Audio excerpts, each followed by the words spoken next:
were talking about using the word Buddho mentally, Bu on the in breath and Do on the out breath. And we can use those words knowing that they're quite small or jam packed into just basically two syllables. Uh, and in that regard, also just wholesome in their own nature, especially the fact that this is the word Buddha or Buddha. So you could say Buddha, but we're in Thai, and so they say Buddho. Okay. But we're saying is, and so in that regard, we can say we could go Buddha on the in breath and Dhamma on the out breath. Okay. Or we could even stretch it so far, though this is getting a bit of a stretch, is dukkha on the in breath and dukkha nirodha or satisfaction or sukha on the out breath. Because in fact the in breath is work. But the out breath is really a let go. So you can actually see that relationship between Buddha and, or dukkha and sukha right there in the breath. Uh, but there's really not a whole lot of options. How you breathe is the only kind of options, whether you do it or not. And so, understanding then that we have this kind of duality between what is wholesome and what is unwholesome.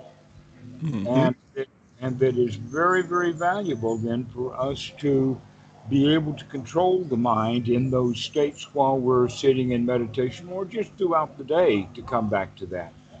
But throughout the day, we still have thoughts that are not Buddha or Buddha. Mm-hmm. Are they Buddha Dhamma? They are ordinary life's kind of thoughts. Now the question is, how much of those thoughts are junk thoughts? How many of them are wholesome? And how many of them are downright dangerous? Mm-hmm. And so this also is, and so you can answer that, well, whenever Buddha comes to mind, I know precisely that this is a wholesome thought, especially if it you allow it to be in that wholesome framework of duh, Buddha, like duh. Buddha is the way, and so that's very relaxing, easy, uh, delightful, joyful, uh, and that we can begin to become enthusiastic about it, to Okay. keep the mind more and more focused on the Buddha or on the Dhamma, and that we do it not in a critical way, but in a wholesome or let us call it nurturing, because there is always a stage that students pass through where they become dedicated to the Dhamma. And they want to do it all the time. They're Mm-hmm. dedicated or devoted or they have determination.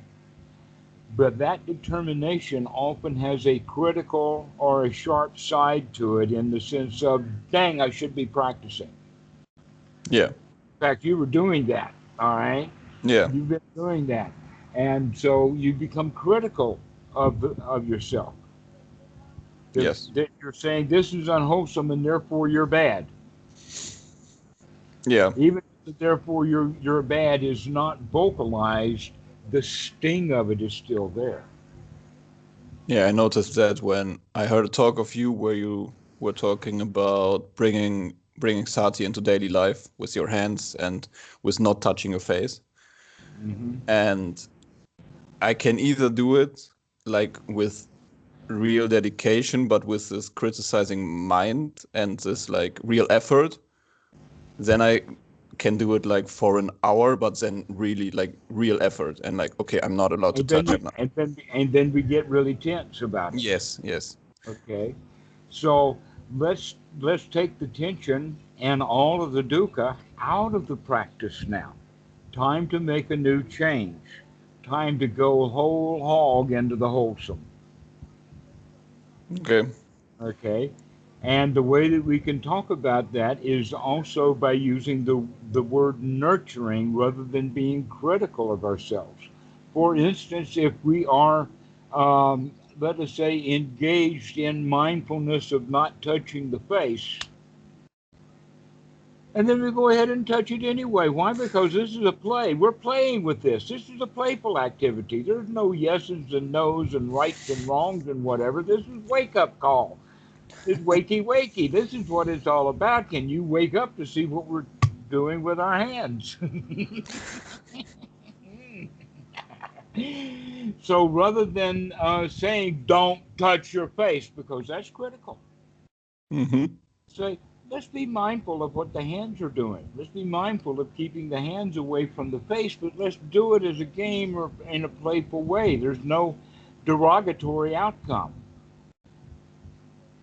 Let's go always for the wholesome rather than saying, oh, I screwed up because I scratched. Yeah. No, where the screwing up is the habit of saying that we're screwing up when in fact we're not. We're just being playful. We're living our lives and we're trying to find out how to enjoy doing that. And here we are being critical of the very things that we're using as tools to help us wake up. Mm-hmm. And so, not being critical, that's the whole show. Let's not be critical. Let's be joyful. Let's be nurturing to ourselves.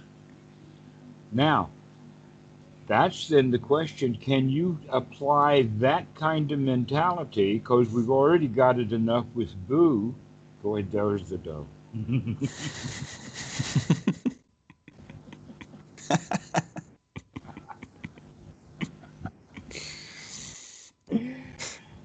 See how easy it is? It's really, really easy to get into the habit of feeling really good, really joyful. Mm. But then the old habits will start back up again, going back into the hindrances.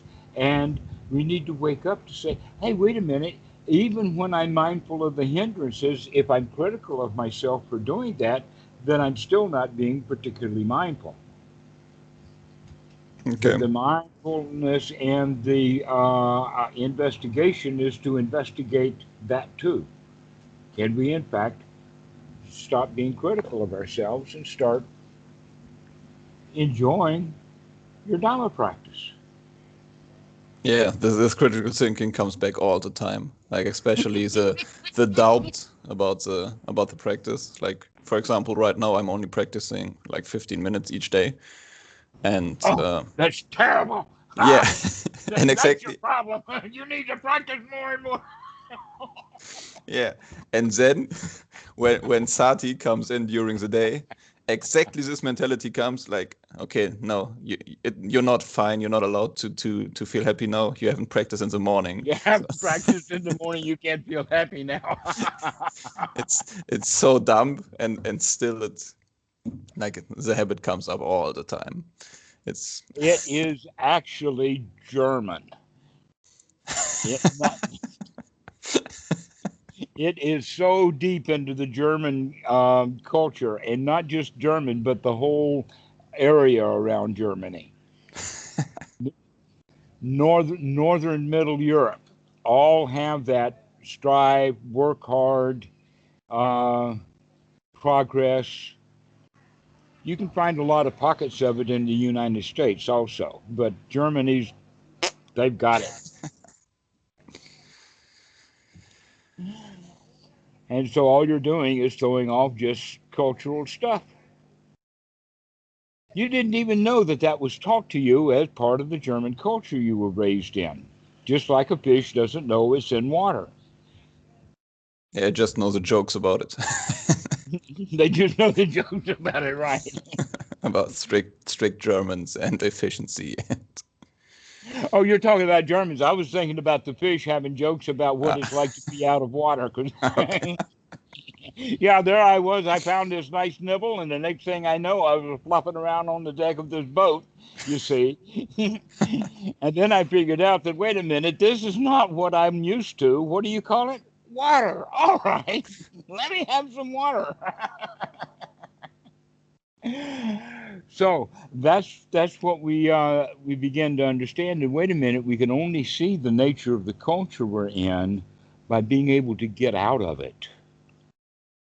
That's why I have a pretty good idea about Western culture, is because I've been out of it all of these years, and I keep looking at it. But when I look at it, I look at it like an ugly old movie that I remember.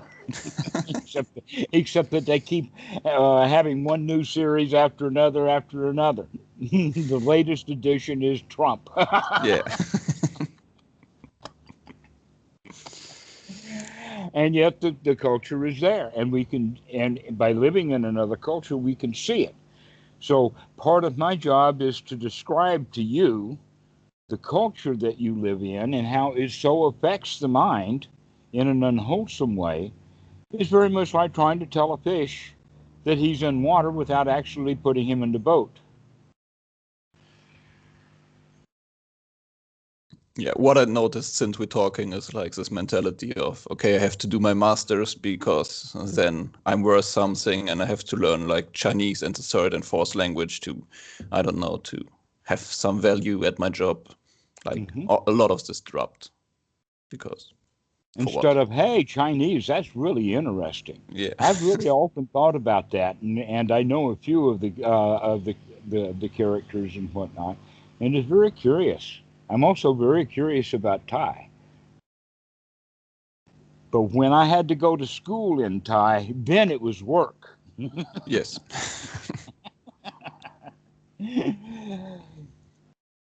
Now I've settled into a language they call Thailish. Thailish, I English and Thai, just Yeah, just communicating. right. Just, which often means that we've got to go to Google to get a translation done, but If it works.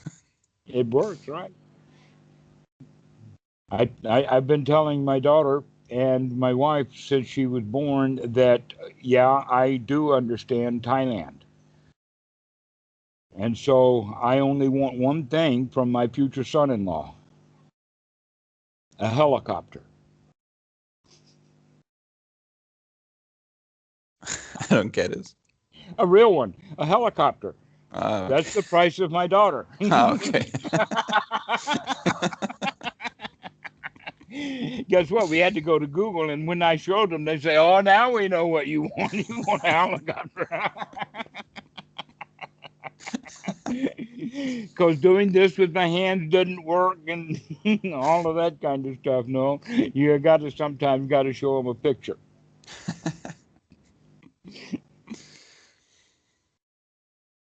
It's just a joke. Yeah. I thought so. And boy, some young man's going to get real surprised when he hears this joke.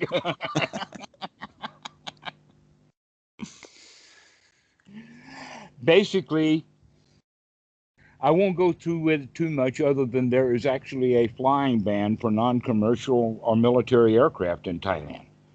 So somebody's going to have to jump through a whole lot of hoops, which means he's got to be a general's son Ah, in okay. order to pull that off. So it's a whole lot more than just $1 million or $2 million for a helicopter. Oh no, you got to be somebody in Thailand to do that one. Yeah. One needs high standards. Yeah, right. Got high standards here. So anyway, that's the way to do it, is to have very, very high standard thoughts. Hmm. That we're not going to just piddle around with ordinary thoughts unless there's ordinary business to do. Sometimes there's a bit of banking. I don't do much banking. Don't have much reason to do much banking, but occasionally there's banking to do, and so we do that. But the rest of the time, I don't have to think about the bank at all. Out of sight, out of mind. Completely.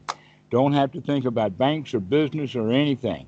And so anytime that there are any thoughts of banks, businesses, or helicopters, out they go because they're just junk thoughts.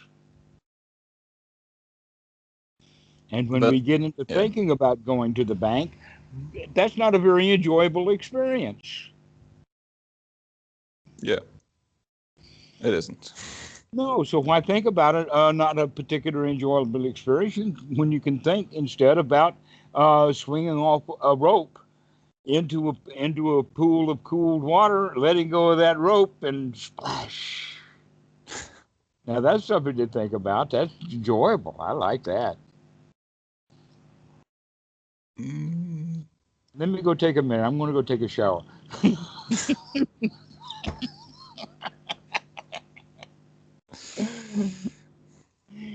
Shower is very enjoyable. No pool and no rope to swing from, but the thought is enjoyable. Allow yourself to have nourishment, enjoyable thoughts. When we were kids, that's all we would think about. I can't remember, but yeah. Of having fun. Oh, let's go to Disneyland. Yeah. Whippy! All right.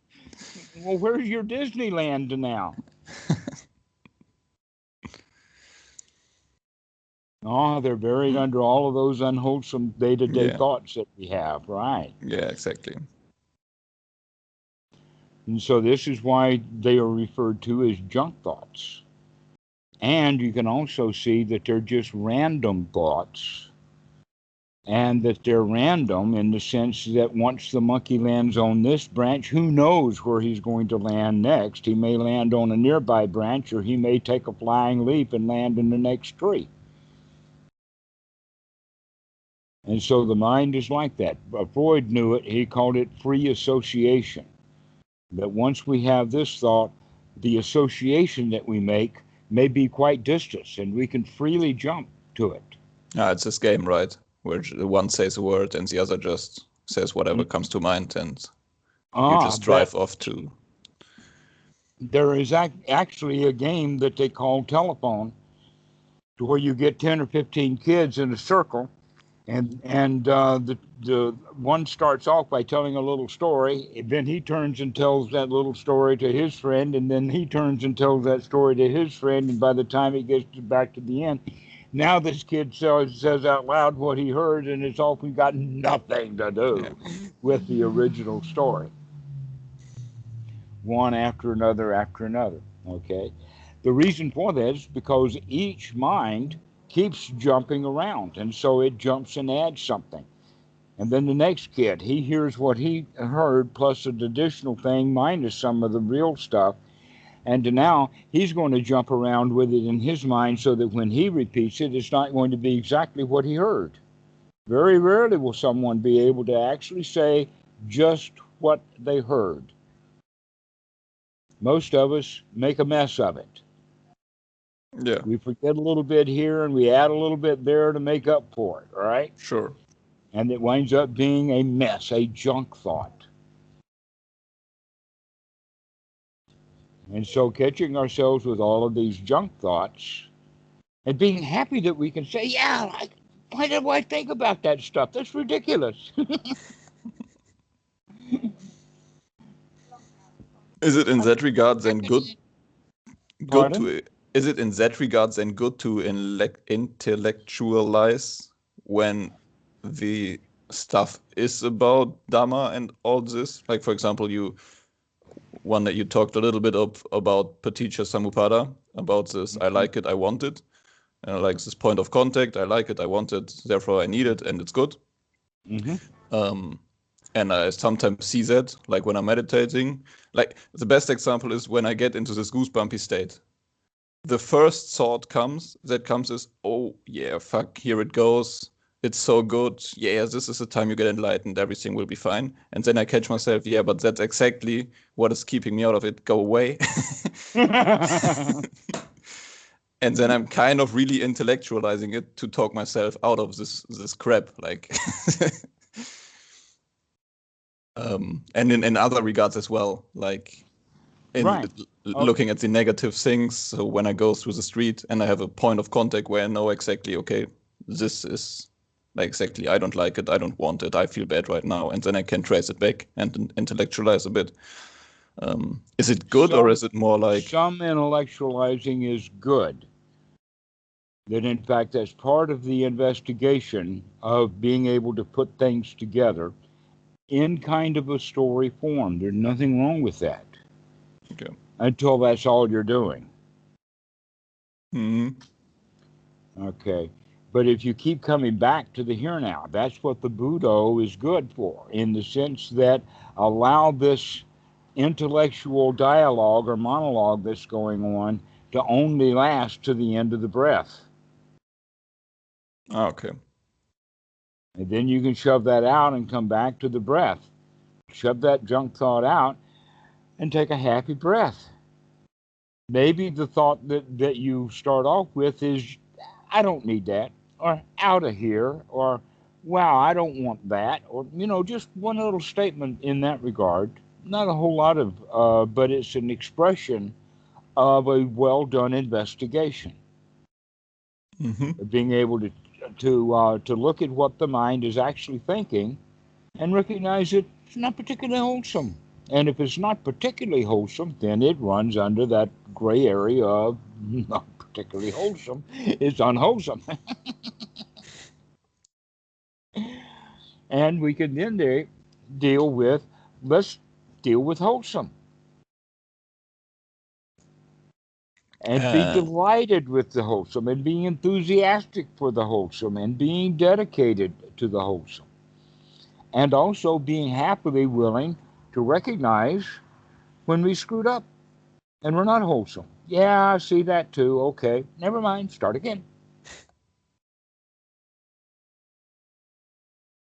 And can I use this Buddha like in daily life, and like, for example, when Sati Absolutely. comes? The more Buddha you do all day long, the less junk thoughts you're going to have. Okay. So long as you enjoy it, that's the important thing. Allow this to be pleasurable. Duh.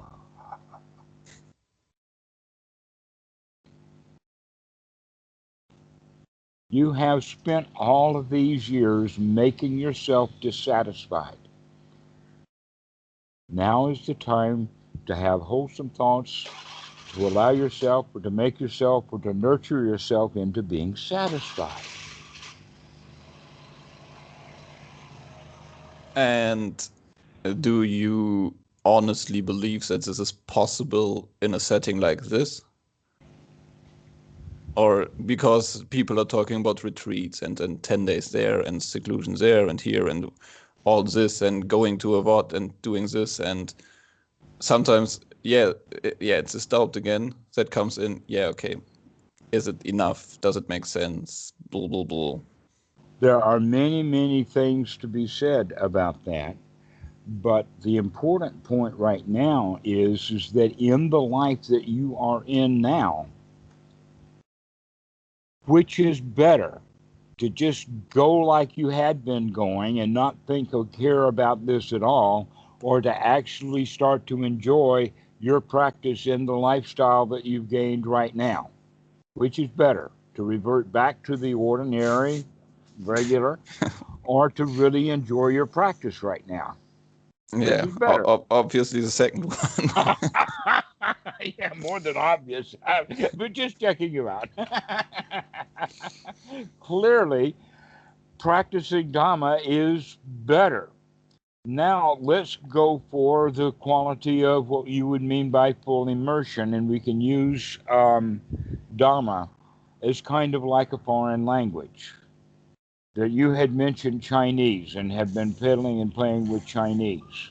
Yes, If, actually, there's this Met versus Japan guy. He has like full immersion content, and exactly that's the same thing. I have this 100% mentality. Like with Chinese, I did like 6 months, like 8 hours, just Chinese in my head, my head.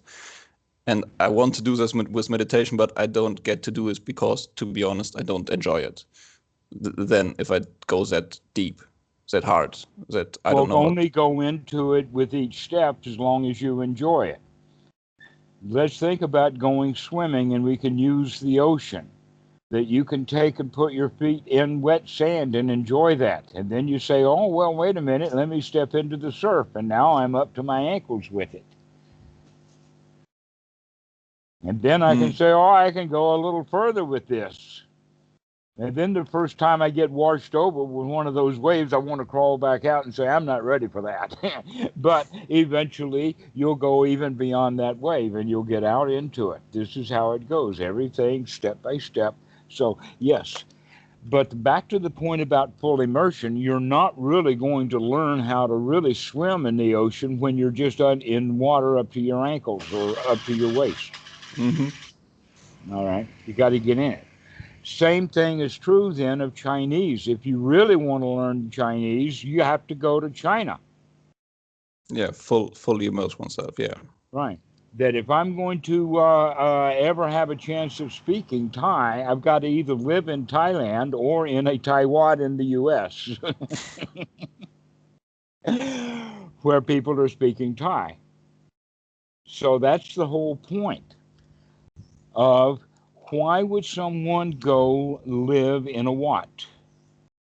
The answer to that is around the idea of, well, why don't you go to the bar and live in the bar with all the barflies and the drunks? The answer to that is if you go to the bar and live in the bar with the barflies and the drunks, you're going to wind up being either a barfly or a drunk. Yeah. Or both, because they're actually the same thing.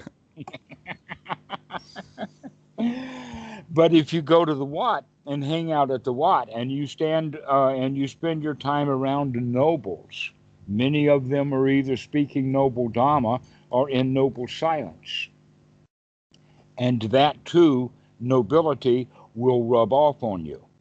And the reason for that is because it's back to our instincts. We instinctually socialize, we instinctually become like that which we are around. Just like a chameleon. A chameleon does not give thought about what color it's going to be at this pigment or that pigment or anything about it. All he does is he just kind of fits in. Okay? That's all the chameleon is doing. He sees his surroundings and he says, well, may I be in these surroundings? And his skin color changes. The same thing will happen with the human. When they're around noble people, they begin to act noble, to feel noble. It's amazing.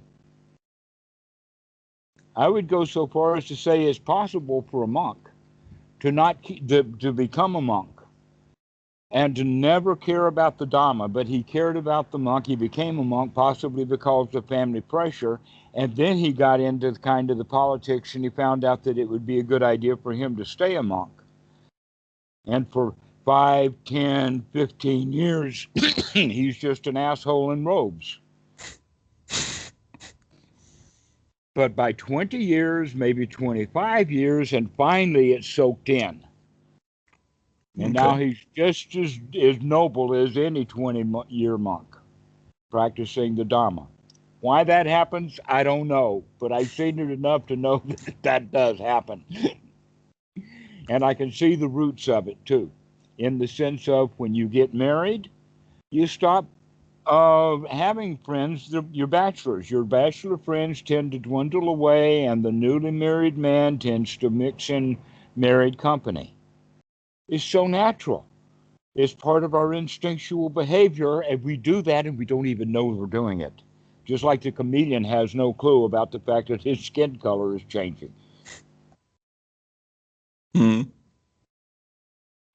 Isn't that amazing?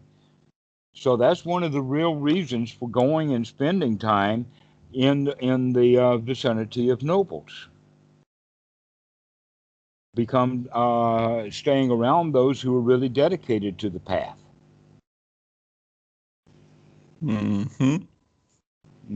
As opposed to being around those who are dedicated to making money, which is the group that you're in. Yeah, sure. So naturally, you're going to have that pull. Yeah. Congratulations, you see it. Yeah, I see. you're beginning to see that culture does have that negative effect upon us. Mm-hmm. And you were raised in it.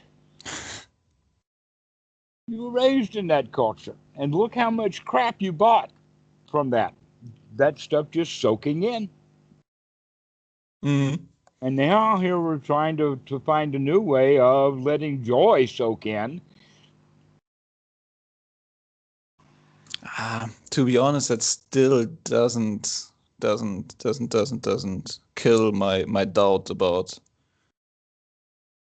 yeah, like rational, yeah, it makes sense to have happy thoughts in the situation I'm in right now. But still, this 100% mentality then talks against this and says, yeah, so why don't you just go 100% into it? All right. You asked the wrong guy that question.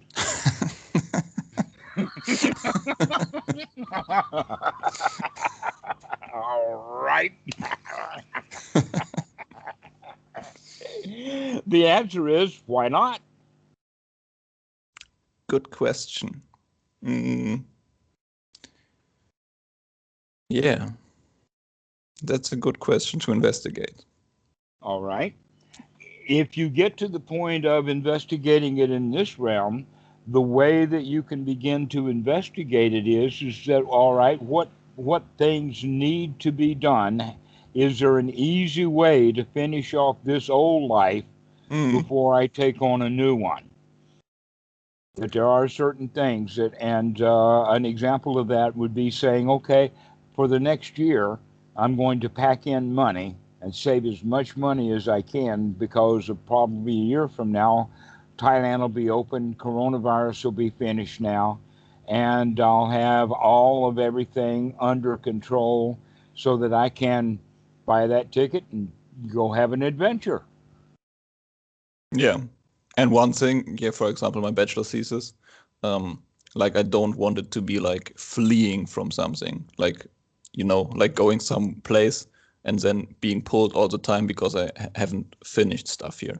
So there's some Right. stuff Hmm. that Right. needs to be done. Find a good place to cut that bread. Go cut it off. Right. Okay. Yeah. But still, then it's still better to think happy thoughts. Yeah. Yeah.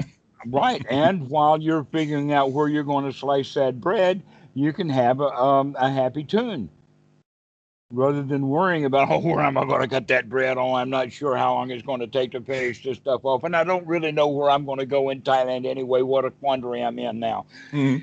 No, that's what you've been doing your whole life. Now is wow, this is an adventure to go on, Yeah. to take delight in what you're doing. Recognize that your propensity from the culture that you're in is to make everything a downer. Everything's a downer, Yeah. Yeah. Yeah. and That's so the and so we've attitude. got right. So we got to find a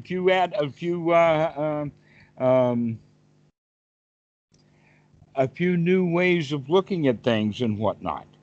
An example of that is just yesterday we were talking. I was talking to Cannon, uh, um, Connor, and I said, "Well, it doesn't really matter if Trump wins or not. Doesn't matter. Hmm. If that, in fact, if he loses and Biden wins, then what is media going to do? They'll have nothing to do. They'll probably blow away and dry up, and nobody's watching the news anymore. Nobody cares if Biden's winning. No, if Trump wins, then we can keep the thing going. More and more dukkha, more and more Corona 19, more and more global warming, more and more droughts, and finally the people will eventually wake up to the dukkha because it takes a threshold. It's almost like that. In fact, a good working definition of the word stupidity is they know what the right thing to do is, and they do something else anyway. They do the old way. Mm. Yeah. And everybody does that. That's what the meditator is all about. You already know intellectually having happy thoughts is easier and better than the having unhappy thoughts, but you haven't put it into practice yet. Yeah. So you can see that in politics too, that we can see danger or we can see the dukkha in things, but there's not enough to that dukkha for people to do anything about it. And people know what a fraud, what a liar, what a criminal, what a crook Donald Trump is, and they vote for him anyway. There's no convincing them one way or the other. They don't care. They've already Mm. made that compromise. Okay. Well, guess what? The reason they're willing to do that with Trump is because they're willing to do it in their own mind for themselves. It's okay that I'm a crook and I'm a liar and I'm a criminal, so Okay. long as I don't get caught. Yeah. So long as I don't get caught, which means the retribution. But they so in that regard they know it's wrong. They know it because they're using words like criminal and liar and whatnot, and so they know that they're wrong, but they haven't really seen the dukkha in it. They haven't really seen the danger of how bad they do feel when they lie, Mm. of how afraid they are of getting caught when they do criminal activities. And so, because they're not aware of what's going on, they're not paying any attention, that means they can't see the dukkha. And if they can't see the dukkha, then they can't see any way out. All they see is the gratification from their criminality. They don't see the danger. And so, for there's no escape. And if Donald Trump stays in office, maybe their awareness will rise up to real danger level. Yeah. At some point, it has to be. At some point, people have got to wake up. They've got to wake up to make some changes, okay? And so, in that regard, I could see a great influx of new people in the Dhamma if Trump would stay in office. He was going to make things so bad that people are beginning to wake up. Yeah, and seek a way out. Yeah. It's And so it doesn't really matter whether Biden or Trump wins.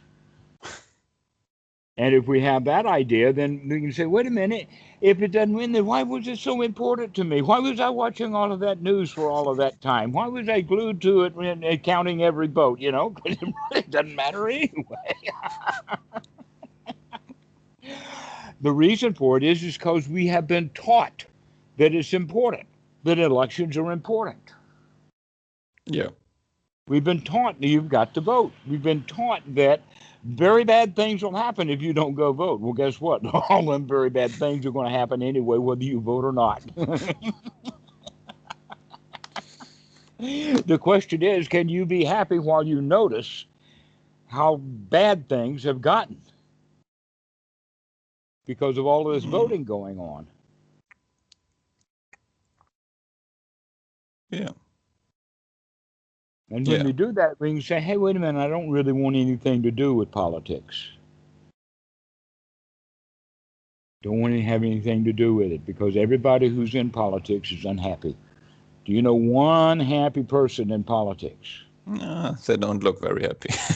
They don't look very happy, and occasionally they'll have some happiness. Like, for instance, Arizona goes up, yay! Arizona goes down, ah! Arizona goes up, yay! Arizona goes down, ah! You know, why? Because I am Arizona. That's the politics of it. So when Arizona goes up, and by the way, we haven't even noticed which candidate it is that's going up. It's just that when one goes up, half the time people are going yay, and half the time the people are going ah, and everybody's going through that cycle of yay, ah, yay, ah. Restlessness of the Yeah. mind, and nobody can see that cycle. They don't see the cycle. If they can see the cycle, then they could take joy in not joining that cycle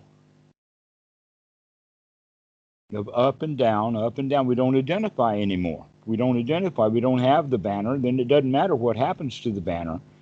The banner in the sense of the red banner or the blue banner or whatever. We throw up the white flag. I surrender. I'm out of here. Funny, because people told me like a lot of times that I'm ignorant and that I should care more for this and that, and yeah. But looking at it from this perspective, like, yeah, but you're way happier if you don't care. Don't let that stuff rub off on you. That's the thing about culture. Yeah, those people, why don't you care? Why don't you care? Why don't you care? I look how much I care. Look how much I suffer, they don't say, but basically they're saying, if you cared as much as I do, you'd feel like I do. Yeah. But then the two of us can feel bad enough that something will happen. Guess what? Happen because of people's feelings. There's a really important idea about suffering in Western mentality, and that is that if you suffer and endure, then you will get a reward for it. It's almost like suffering itself is a good behavior that gives a good result. Yeah. Yeah, forbearance or a tolerance. Yeah, exactly. Like you have to Don't endure this, and then life will be like really good. When you endure this, like when you do your college and it really sucks and you hate learning, but when you got it, whoo, everything. But nobody's saying to the kid, hey man, go enjoy college. And all the kids are out there enjoying it, but they don't know how, and so they wind up making drunk. They're just drunk for 4 years, thinking that that's a good college education. Where in fact they could actually go in and really enjoy it. Because I could see that in computer science.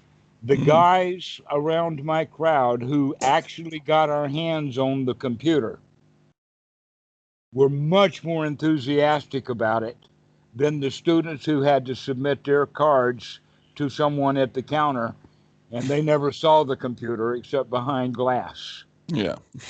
Okay. But when you can get in there and with the machine itself and play with it at night, that's, and so that's what happens in all universities. There's going to be some students that are really into it. And because of that, they get access to it. Yeah. And when the students are there because they're supposed to be there, because they're supposed to get a good college education, because they'll get a good job eventually if they get a good college education, they wind up not getting much of an education at all, because the real education came with the enthusiasm. Yeah. Of course, because you had fun. Because you had fun. But the culture says you're not supposed to have fun. You're supposed to do your job.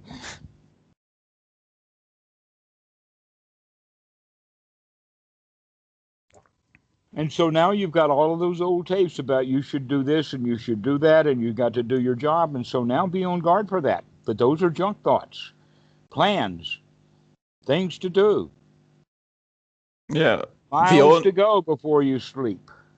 Yeah. One thing that kind of bothers me is the things to do with the thought we talked about like 10 minutes ago with this plan, like maybe like throwing a tear and cutting the bread. Like this sometimes keeps me awake as well, obviously. The question though, are these enjoyable thoughts? Most of the time not, because it's still a fight between what I have here and seeing that it's like I have it, but that's going to be hard to get the enthusiasm for if you still are stuck at that level of it. So now a new thing to look for is that. Go see that and recognize, wait a minute, I don't have to, I can sit here and lay in bed and just dream all I want about trees and monkeys and spiders and monks walking around in robes with big smiles on their faces. And it's okay to have those thoughts. Just like it's okay to watch a YouTube movie and really enjoy it. Yeah. Instead of having that critical parent say, okay, you're watching that video, but you could be meditating. I've heard that before. Yeah. And you can see now it's exactly the same thing. Yeah, it always comes down to this. Always the same thing, and that is, are we going to see the wholesome thoughts as wholesome and enjoy them, or are we going to see them as unwholesome and say, wait a minute, out you go, let's have some wholesome here. We do not need funeral music, let's have a party. Yes.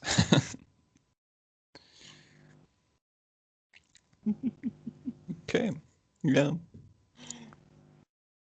Yeah, this clarified some doubt, especially the part about like planning, cutting the bread or whatever you want to call it, and Oh yeah, finding the right place to cut loose. yeah, exactly.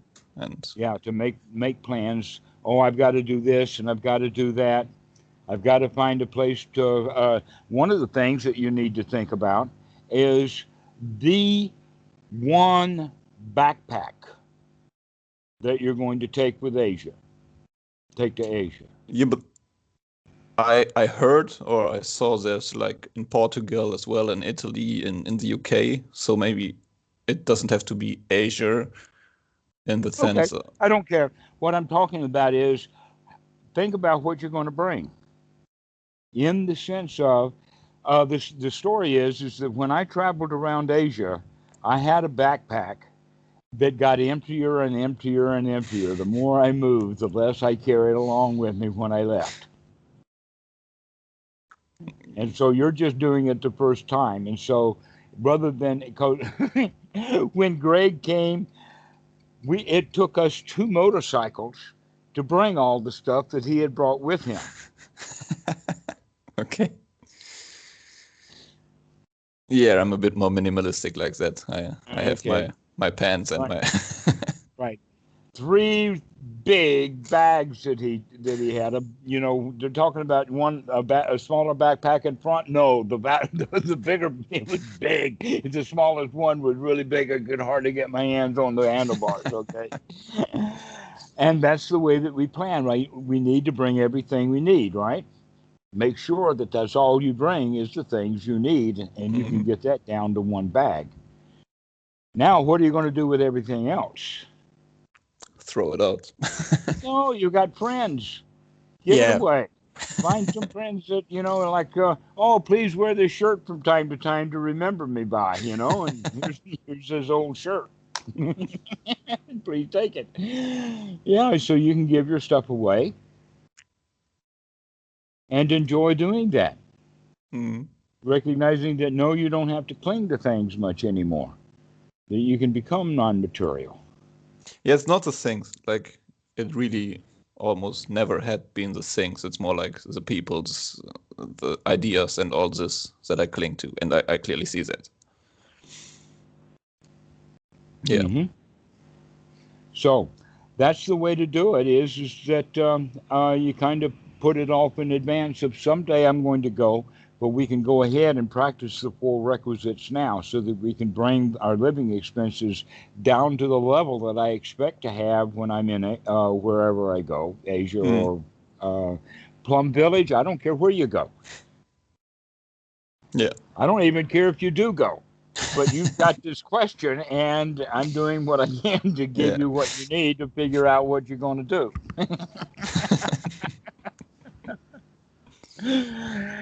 Yeah, so that's the way to do it is that you begin to plan on bringing things down to basics. Get yourself out of debt. Don't leave with debt. A mortgage or a car loan or anything like that. If you owe money on that car, sell it and get yourself out of debt. Okay. Yeah. So everything that could pull me back. Anything that can pull you back. That in fact, for the actual ordination, that's one of them. That for a young man or anyone to be ordained, they have to be free from debt. Now, the practical reason for that is that you can see where if you join an organization like that and that person owed money, then guess what? The creditors are going to come to your boss and say, okay, if he's not going to pay, he's in your club, you pay. Yeah. Makes Okay, sense. so that's how that got started. So you have to be free from debt. And you have to also be having permission from your family. Now, you don't actually need that, but if you ordain, if you become a monk, you'll have to have a letter so that, because they're strict with this. They're really strict. The Buddha was strict with Okay. it. Yeah, Okay. you gotta have mom's permission. Okay. Interesting. That could be a problem. Not this year's problem, though. Yeah. Therefore, out of sight. You don't even have to think about it until after you've already bought your robes, and now you're saying, "Well, how am I going to, how am I going to break this to mom?" So that's off in the future. Right now, what we need to do is to get ready for it, to bring down to the basic requisites, to Hmm. get out of debt, and to get our medical situation straightened out, uh, get ourselves healthy and ready for travel, Okay. and have a bit of money, and be ready for it, because this coronavirus is going to be over soon. Yeah. And maybe like a really dumb Whatever soon question. means. Yeah. Maybe a dumb question, but is there any reference point, for example, like if you go to Thailand and decide on this, like money wise, is there a point where people say, yeah, this is enough, and then you don't have to care about anymore? You know what I mean? The Like a thresh. longer you stay in Thailand, the cheaper it is to live. Okay.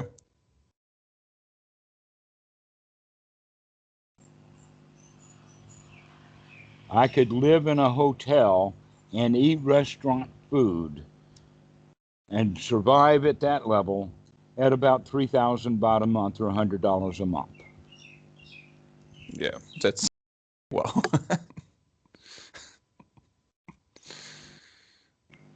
Yeah. That's doable. You move in at $15 a night, but after you're there for a while, the rent comes way down, down to $7 or $8 a night, Okay. U.S. And so, yeah, and but you're not even expecting to live like that. That if you're going to live, you want to live in one of the places that I know about, Deep One or Dam Kiem, Wat Suan Mok. There's a place all over the place. Yeah, that's what I meant. Like I think I read Suan Mok or some like one of these pages, and they said like due to visa and all this stuff, you need a certain amount of money because before you ordain or something like that, because you have to go to Malaysia and then get your visa refreshed and all this. I So was just about to come to that. Right. okay, It depends upon where you are in Thailand. If you were in northeast Thailand, then you would go to Viet Minh in Laos. If hmm you're on the far east side, then you would go to Phnom Penh in Cambodia. If you're in this neighborhood, then we would either go to Burma, Rayong. If you look at the map, you'll find out that the very narrow peninsula that is Thailand is actually Burma, down to a river which is only about 100 kilometers from here, more or less. And okay, so we can go over to Burma, or we can go to Penang in Malaysia to get the visas. Okay, not expensive, okay, about $100 or so for the visa run. And then, in okay, fact, we can get companies to do that here. But as you get involved, it becomes easier. We're talking about in the beginning, that's how you'll do it. But then you'll either get into the visa runs. Another way that it can be done is with an educational visa. hmm Educational visas are good for a year and can be renewed. And you need certain equipment to get that educational visa, and you can check all of that out when you get here. Because I got several friends that are, in fact, Brenda just moved off a long-term educational visa that she'd been on for about 20 years, and now she's on a retirement visa.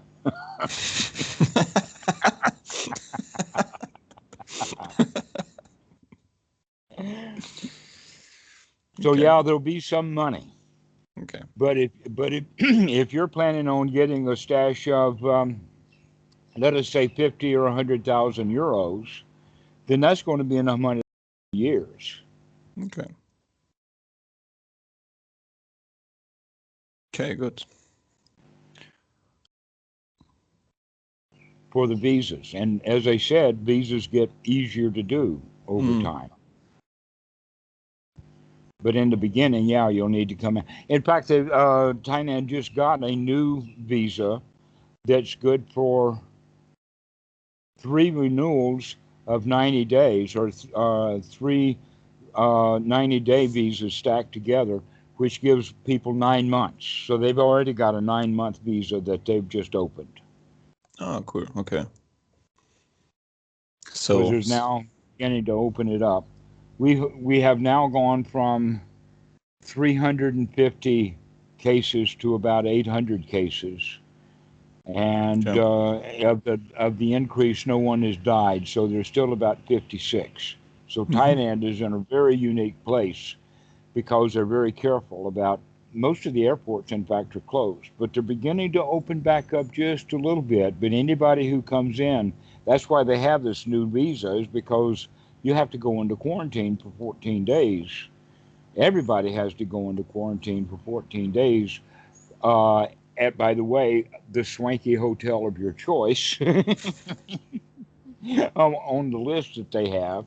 That in fact, we just found out that on the other island that they've got people in quarantine who did test positive. One guy has tested positive, so that's right for the Thai government to do that, is to put everybody in quarantine. Sure. Okay.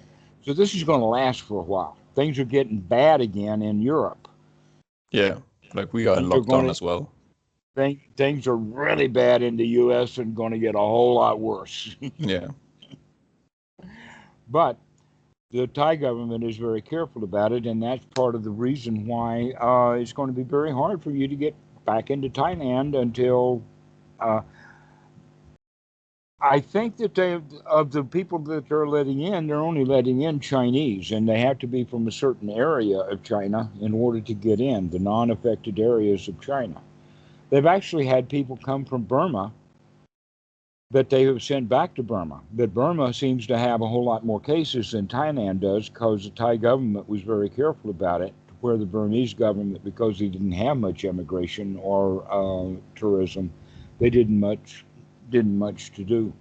And they're also got an open border with Yunnan province. And so we don't really know. Nobody's got any information about what's going on in Burma, but the indication is they got a problem. Okay. That Thailand does not have. And so they're very careful about allowing Burmese to come in. So anyway, that's basically what's happening at the coronavirus level, but it'll be over someday. Yeah, exactly. Especially until the point where I think things will be better anyway. You know, the point where I could break loose or whatever. All right. Yeah. So get your 4 requisites together. Yeah, Just I will enough do clothing, that. and prepare and get yourself a nest egg. Yeah. And come on by, and because there's a lot of places to visit here. Nice. One thing maybe, could we not upload this to YouTube? This one? Okay. Please. Yeah, because I don't want, like, maybe someone I know to see it, to know about the plans I do right now.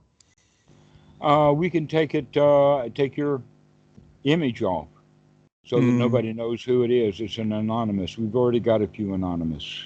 Yeah, then please, this one anonymous. Yeah. Okay. Cool. Take your face right off of it.